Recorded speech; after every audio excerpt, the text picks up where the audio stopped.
25শে December কিন্তু বড়দিন। আর সেই বড়দিনের আগে কৃষ্ণনগরের ঘূর্ণির মাটির পুতুল যেমন একদিকে বিখ্যাত, তেমন কিন্তু অপরদিকে কৃষ্ণনগর ঘূর্ণির ফাইবারের পুতুলও কিন্তু বিখ্যাত।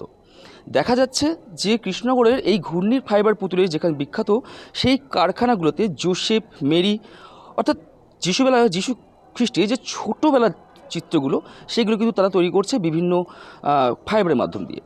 আর সেই ফাইবারের জিনিস কিন্তু চলে যাচ্ছে দেশ বিদেশের রাজ্য থেকে শুরু করে দেশ বিদেশ, আসাম, চেন্নাই, শিলিগুড়ি সমস্ত জায়গায়। আর সেই চিত্র কিন্তু কৃষ্ণনগর ঘূর্ণিতে বারবারই দেখাচ্ছে নন্দ হালদারের কারখানা, বিভিন্ন কারখানা। এই শুধু যে নন্দ হালদারের কারখানা রয়েছে তা নয়, কিন্তু কোথাও গিয়ে এই শিল্পীরাই কিন্তু এবার একটা আশার মুখ। কারণ প্রত্যেক বছর চাহিদা শুধু দেশ বিদেশেই থাকতো না, এবার কিন্তু রাজ্য পেরিয়ে দিচ্ছে অস্ট্রেলিয়া, ইরাক, ইরান, ভুটান সমস্ত জায়গাতেই। এবছর মোটামুটি ভালোই চাহিদা আছে।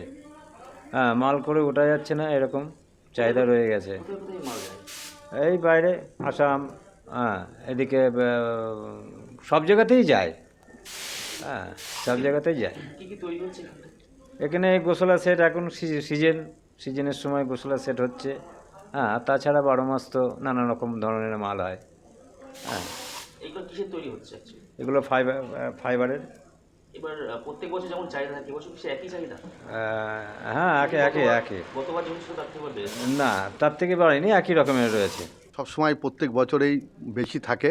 হ্যাঁ, কাজকর্ম রাত জেগে হচ্ছে, সবসময় রাত 10টা, 11টা, 12টা চলছে। লোক সংখ্যাও অনেক বেশি, বুঝতে পেরেছেন। কোনো রকম ঈশ্বরের ইস্যুতে কোনো নেই আমাদের।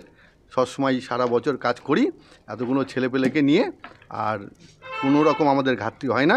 আমরা সবসময় কাজ চালিয়ে যাই সারা বছরই। আমার শহর কৃষ্ণনগর থেকে ক্যামেরায় কমল বিশ্বাসের সাথে বিশাল সিংহ রায়ের রিপোর্ট, কলকাতা টিভি।